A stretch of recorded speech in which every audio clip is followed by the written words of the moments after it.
If your mommy loves you, keep scrolling. So I wanted to tell you all about my growth and development throughout the process of my parents selling their house. Would you like to listen? It feels like one of those weird, like, coming of age movie scenes. I stood here and I was like, we live here?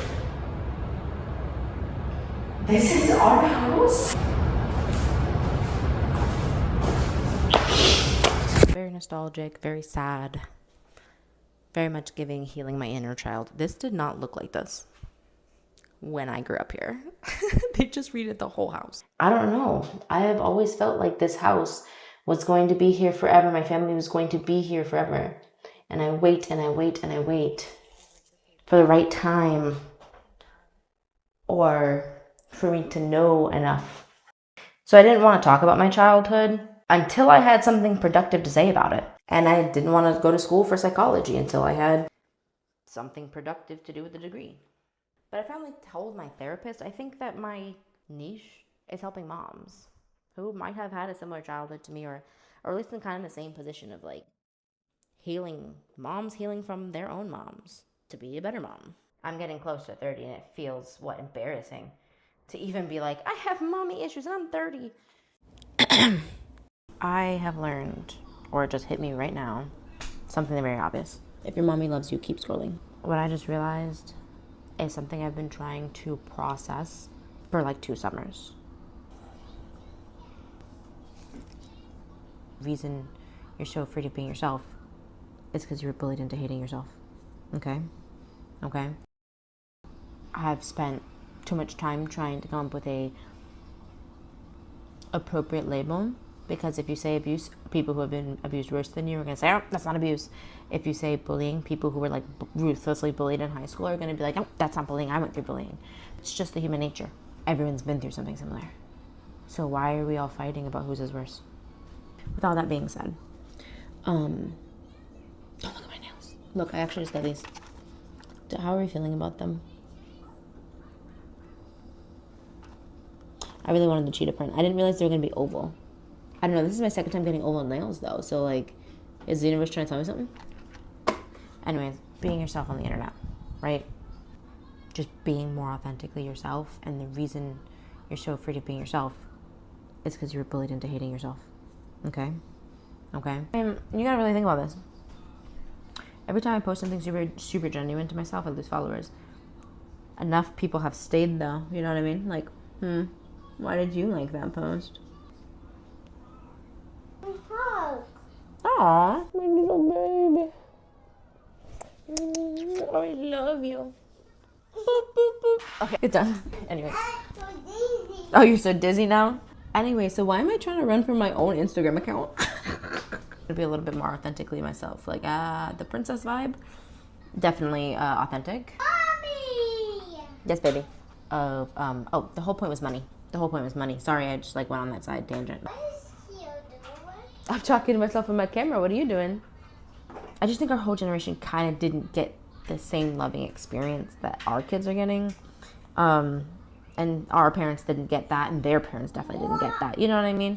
So, I don't know. I think it affects me. Like, I'm a little soft. I'm soft, bro. Like, that's preventing me from making money, though. You see the problem? Like, in my family, it's always been like, why my ideas won't work out instead of, yes, you could do anything.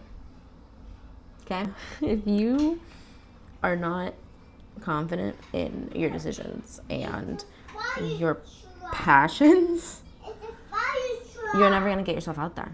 Does that even make any sense? Okay, we'll continue this. Anyone with a heart would agree. It's very peaceful. Working on your own, working by yourself. I've always been on a team with my family. And it just so happened that today I ended up by myself. And I've been doing this for 12 years. This is possibly my last job ever, and it's my first one by myself. Today's day 3 of cleaning up my parents' house. It's my day off. It's Tuesday. On my day off, that I told you I was not coming to your house on my day off, and I still fucking went there and finished the job. Still got paid, still got the shit done. I still got to go to Dewey's. I still got to go to the pool. I got so anxious, I ripped all my nails off, so we're gonna have to fix that. But I just saw my nails in the store. Let me make it all make sense. Just cut all that shit. Look, when it comes to my social media, you have to be yourself. You're being like, I'm gonna teach yoga, and I'm gonna teach women who are moms. I'm gonna teach parents to make money online and liberate themselves. That person who does that type of work and their aesthetic is like, I'm so like positive and I radiate, like I live on photosynthesis, like, is not aligned whatsoever with my past and my history. There's a massive leap in growth in the last 10 years that people who knew me at 18 would laugh at. Well, obviously, if somebody knows my family and knows about the house, the size of the house, the Disney trips, obviously, an annoying little girl that comes out of that family who doesn't want to work, that literally looks exactly what it looks like. We're in the middle of cleaning out my parents' house, renovating everything, painting stuff, throwing things away, and I'm tired as fuck. Like, I'm tired as fuck. My kid is 2, we're at the house, he needs to go to bed, I'm exhausted, and I don't like working. I just don't. So when I'm tired, I'm going home. That's how I live my life, right? But the thing is, I don't think Paris Hilton gives a fuck either. You know what I mean? I don't think she cares about being a princess. That's her entire aesthetic. I was just a different person before having a son. Like, I completely experienced the world and thought differently. Being like, if someone had been upset or rubbed the wrong way by me being a princess, I would have took that shit to heart a couple years ago. You know what I mean? But now I'm just like, oh, thank you. Like, yeah, I'm princessy. My dad takes care of me and my spouse takes care of me. I like being taken care of. Please explain to me what's wrong about a woman being taken care of. I like my booty shorts. I like that I'm a princess.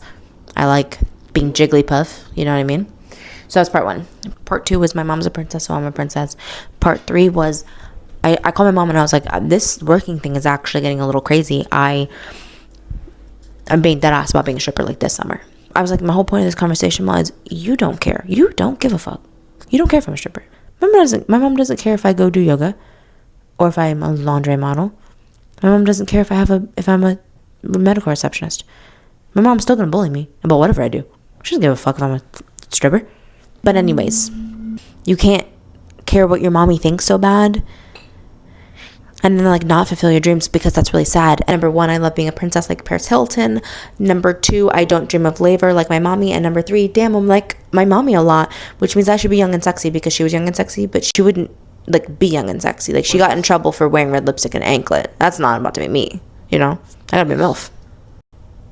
I'm ready to party. Whoa. Let's drink. Cheers.